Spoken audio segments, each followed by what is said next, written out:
showing that the Democrats have just lost registered voters in pretty incredible numbers, more than 2 million gone over the last 2 years, and Republicans gaining about the same amount in the same time period. Absolutely. And look, independents have also grown in their popularity. The Democratic Party has outsourced so many of its functions to third-party organizations that did not produce the kind of registration number. This is a wake-up call, clearly, as Democrats gather starting tomorrow in Minnesota, where we're going to have to figure out what is the road forward.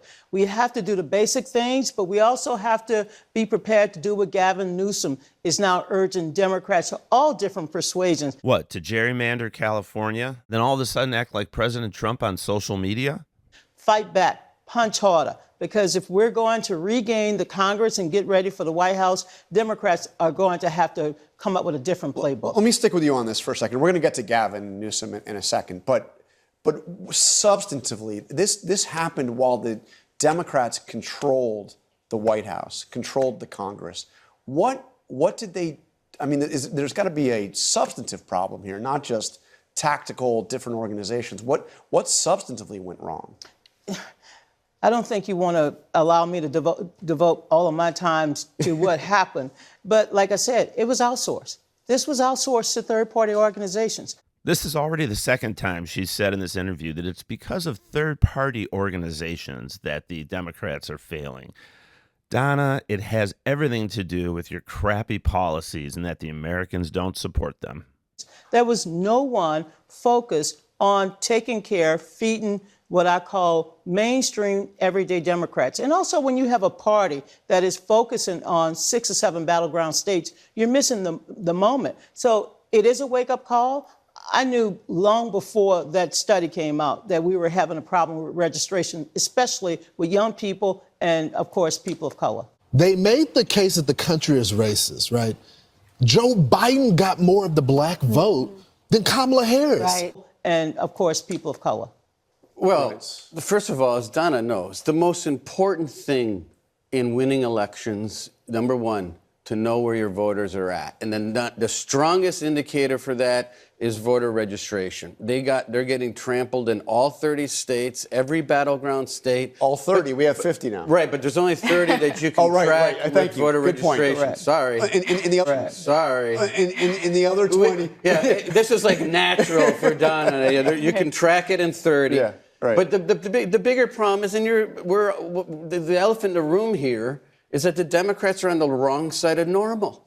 They're out of step with the norms of society. It's so bad that the Democrats this week put out a memo and they listed 45 things that Democrats shouldn't say. It's all therapy speak. Because it's not a matter of they can't put people on the doors and register people. That's all that is. It's that they're putting people on the doors. They're trying to win voter registrations. There are state parties, county parties, district parties, and they can't sell it because it's not normal. People don't want it. Precisely, Robin. Okay, so but Rachel, what I found interesting about this is that the Republican gains in registration are virtually everywhere. Yeah. I mean, it's red states, it's blue states. Across demographics. And this happened, again, while Biden was president. This happened over largely the last 4 years. Yeah. I mean, look, I think Reince is right. I mean, a lot of voters think Democrats are out of touch. They think it's a party of the sort of elites, that they are sort of focused on political correctness.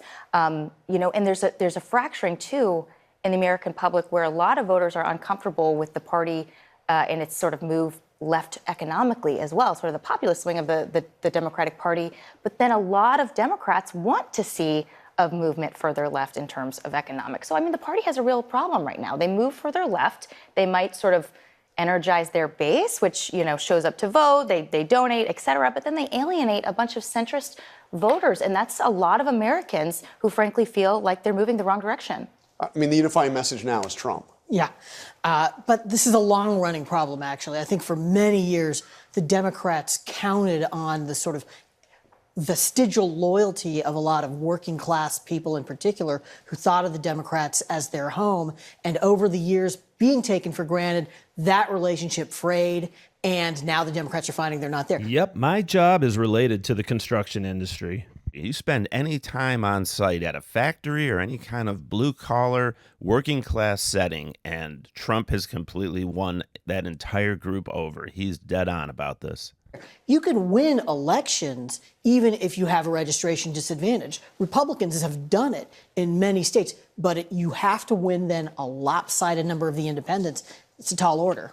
So here's the one thing, and I reject this notion that the Democratic Party or Democratic leaders on the other side of normal. We're on the side of working families. We're on the side of raising wages and protecting people's health care, their Medicaid, their Medicare. That's who we are. Now, do we have a problem getting that message out to the people who need us most? Absolutely. Let me guess. That's because of those third-party consultants. But that is not about being so-called normal or not normal. I don't like this notion that somehow or another, when we have differences of opinion or policies, that we have to somehow or another demonize and dehumanize. But it's not Democrats, look, there's a reason why Democrats have won special elections all across. No cash bail. Come on. And let's remember, they're trying to sell that getting mugged in D.C. is part of our charm. Wait a minute. Nobody is saying getting mugged. Because you want to divide the American people. Yeah, the Democrats are arguing over crime stats. Well, no, we're not. Crime has gone you're arguing down over the labor since stats. August 12th. I don't want to talk about you, but why don't you just answer the question and not lie about it? Quick point to Rachel. Yeah, no, I was going to say, you bring up crime. I mean, this just highlights the continued problem Democrats have is that President Trump has the bully pulpit right now, and he is a master messenger in terms of redirecting the conversation to focus on issues that benefit Republicans. And that is another challenge Democrats have right now. I mean, this whole thing with crime and the takeover of Washington, D.C., yeah, I mean, there's a lot of voters who say that looks a lot like authoritarianism. But I would say most voters, the thing they care more about is their own safety. And a lot of voters, when it comes to crime, these are issues that benefit Republicans and Donald Trump. And he's driving that message. Okay, so you don't own it with January 6 pardons? We were mentioning. You're abusing it. You invoked Gavin Newsom. He's taken this approach of we're going to fight harder. Take a look at his one of his latest posts on X. Obviously, a mimicking of Trump. Wow, my maps are the best maps ever made. Will soon pass the greatest legislation in the history of the world, not just America. Anyway, he's trying to, by the way, he's got it a little bit wrong because Trump isn't usually all caps. He mixes the caps and the lowercase. You got it. There's more subtlety. Well, I'm looking. But is this the approach to kind of? He's also got to tweak the authenticity setting on. He has time. And look, he was able to do something. But is this the approach to imitate Trump? But is this the approach to imitate Trump? No, he's mimicking. Everybody likes a good laugh, and now he's about to, I guess, issue his own cup and golden tennis shoes and who knows what else.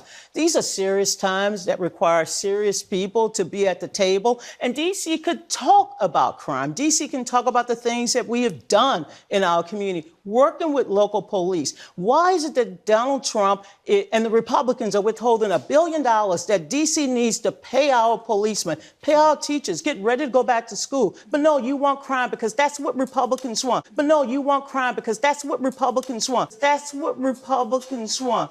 They want to create an issue, an emergency, and then flood all of our American cities with the military. And that is not how you do it. That's not how you fight crime. Look, I think there is an element of this with Trump setting a trap for Democrats, but Democrats are walking into the trap. This guy starts making a great point, but the host won't have it. He interrupts him and switches it over to whataboutism with Trump. When Democrats argue, actually, statistically, crime is a little bit down since 2023, and they don't acknowledge that crime is But Trump draws it high. in by saying things that just aren't true. I mean, Trump is not telling the truth about the crime stats. Look, crime stats might be down, but there are still many cases in which Trump lies even more than most politicians. But he says this is the worst ever. But the way Democrats handle it also matters, and they are making themselves look more out of touch with the way they're responding to it. You also just have to open your eyes. I mean, look, D.C. looks a lot different than it used to. I mean, I used to live here. I moved because my house got robbed, my car got stolen, and this was before it got bad. So, I mean, there's that element.